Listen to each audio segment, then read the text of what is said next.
Boas-vindas a esta nossa análise estruturada. Começar um negócio próprio aqui no Brasil é, olha, um ato de extrema coragem, viu? O mercado é bem complexo, cheio de armadilhas e definitivamente não perdoa a falta de preparo. Por isso, a nossa explicação de hoje foi desenhada para a gente desconstruir juntos aqueles erros clássicos que costumam afundar empresas novas logo nos primeiros meses de vida. A ideia central aqui não é ficar só no básico, mas sim entender como pegar essas dificuldades iniciais que dão aquele frio na barriga e transformar tudo numa estratégia super sólida de sobrevivência e crescimento. Bora lá? A nossa estrutura de hoje vai funcionar como um verdadeiro mapa de sobrevivência corporativa. A gente vai passar por 6 pilares. 1. O desafio de empreender. 2. Validação e problemas reais. 3. Finanças e planejamento básico. 4. Gestão e experiência do cliente. 5. Crescimento e correção de rota. E 6. Construindo uma base sólida. Então, começando pelo nosso pilar número 1. 1. O desafio de empreender. Navegando na realidade do mercado.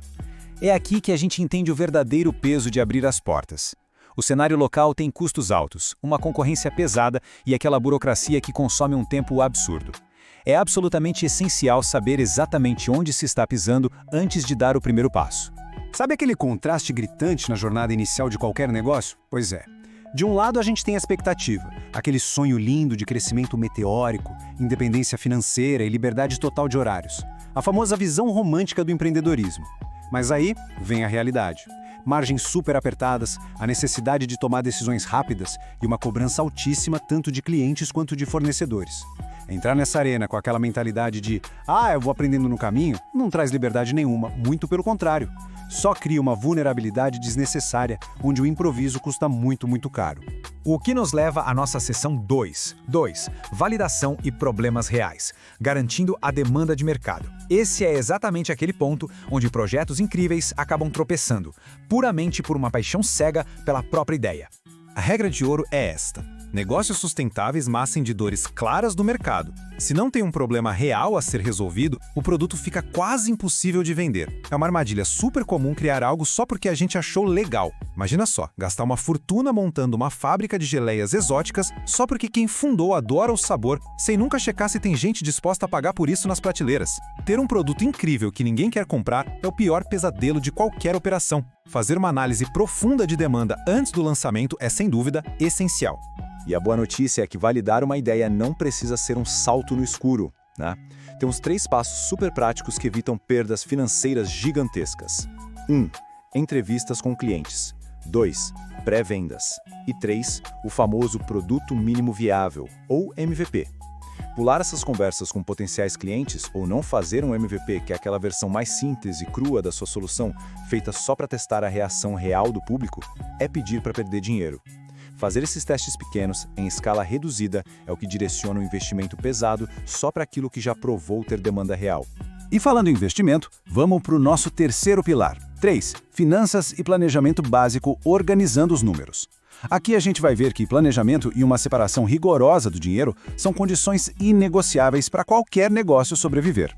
Existe um erro que é quase fatal no mundo dos negócios, que é essa comparação entre contas misturadas e contas separadas. O perigo mora em misturar o dinheiro da pessoa física com o do CNPJ. Passar o cartão da empresa para pagar o supermercado do fim de semana traz uma cegueira completa sobre o lucro real do negócio. Retiradas desorganizadas acabam com o oxigênio financeiro em 2 palitos. Agora, quando a gente tem contas separadas, o cenário muda. A gente passa a ter um fluxo de caixa claro e um prolabore definido. Isso permite entender de uma vez por todas se a operação é viável de verdade ou se está sangrando em silêncio. Outra parada crítica, e que muita gente esquece, é a precificação. Formar um preço justo e lucrativo não é só olhar o vizinho e cobrar uns centavinhos a menos. Como a gente pode ver nessas fatias da precificação, é preciso incluir custos de produção, operação, impostos, marketing e, claro, a margem de lucro. Competir única e exclusivamente pelo preço mais baixo, ignorando esses custos reais, até pode gerar um monte de vendas no começo, mas o rombo no final do mês é garantido. É a receita perfeita para trabalhar de forma exaustiva e ainda fechar no vermelho. E para amarrar essa parte financeira, a gente precisa falar dos componentes de um planejamento básico. Definir o cliente ideal, estabelecer a mecânica operacional e definir objetivos de curto e médio prazo. E olha, planejar não é escrever um documento de 100 páginas que vai ficar na gaveta, tá? É ter uma bússola. Saber quem é o cliente e como a operação roda no dia a dia evita aquelas decisões tomadas no desespero. Uma boa bússola garante que a empresa não perca o rumo no primeiríssimo obstáculo que aparecer pela frente. Seguindo em frente para a seção 4, Gestão e Experiência do Cliente, o núcleo operacional. Porque, vamos ser bem sinceros, todo mundo quer expandir rapidamente, mas pouquíssima gente quer colocar a mão na massa para organizar a rotina de verdade, não é mesmo? A gente precisa muito desmistificar a palavra gestão. Na prática, gestão é a capacidade de ver o quadro geral, organizar os processos internos e tomar decisões baseadas estritamente em dados concretos, e não só na intuição ou no achismo. Sem uma gestão firme, o negócio vive apagando incêndio, perde dinheiro com retrabalho bobo e fica perigosamente dependente de quem fundou a empresa. Gestão não é preencher planilhas chatas, é construir aquela máquina invisível que faz o negócio rodar sozinho, com excelência, mesmo quando a liderança tira uns dias de folga. E essa máquina precisa encantar quem compra. Os elementos-chave da experiência do cliente não são diferenciais de luxo, são puramente sobrevivência. A gente está falando de atendimento respeitoso, comunicação transparente, cumprimento de prazos e resolução rápida de problemas.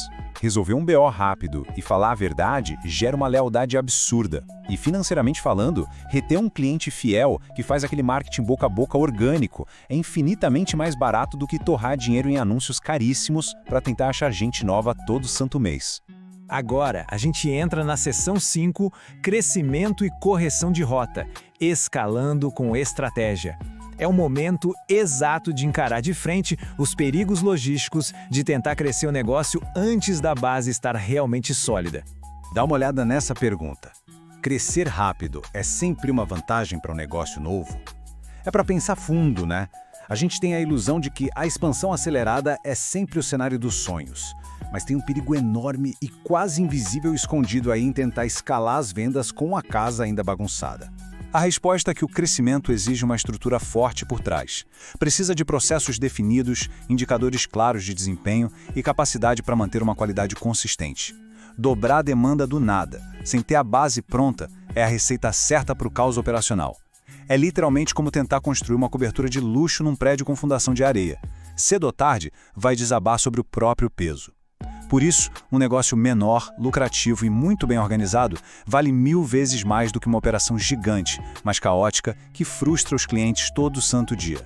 E para manter essa estrutura sempre de pé, a gente precisa falar sobre a diversificação das fontes de receita. Isso envolve locais físicos, plataformas online e parcerias estratégicas. Depender 100% de uma única rede social ou de um único cliente grandão é um risco brutal. Uma mudança de regra no algoritmo ou uma conta bloqueada de repente pode simplesmente zerar o faturamento da noite para o dia. Mesclar o ambiente digital, o presencial e essas parcerias é a melhor forma de blindar a operação contra surpresas externas. Outra coisa que a gente precisa equilibrar são esses dois extremos perigosos. De um lado, aquela vontade de desistir muito cedo, tipo abandonar um projeto inteiro porque o primeiro mês não deu lucro.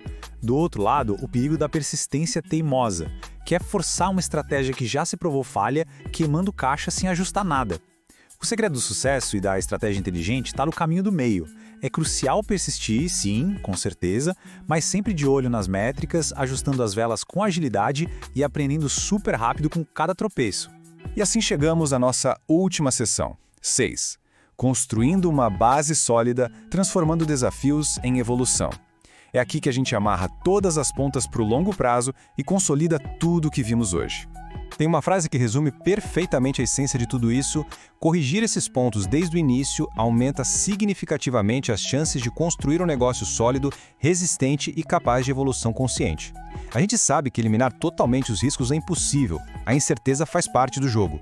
Mas quando a gente implementa essa estrutura básica de validação, de gestão firme e de organização financeira, aqueles erros iniciais perdem a força. Eles deixam de ser armadilhas mortais e se transformam em oportunidades tangíveis de aprendizado. Viram degraus para a empresa evoluir.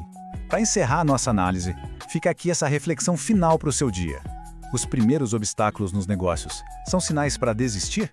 Ou simplesmente evidenciam as bases estruturais exatas que precisam ser construídas hoje? É isso. Os tropeços que inevitavelmente vão aparecer são apenas diagnósticos precisos das fundações que a gente precisa reforçar agora mesmo. O conhecimento organizado, sem sombra de dúvidas, é sempre a nossa maior ferramenta. Um grande abraço e até a próxima explicação. Ela dizia que o domingo era dela, mas nunca era. Enquanto o mundo descansava, ela revisava números. Fechamento automático concluído no simples clique. Ela não perdeu o controle, só aprendeu a confiar. Trabalhar é importante, mas viver é essencial. Simple Click, um clique, 1000 possibilidades.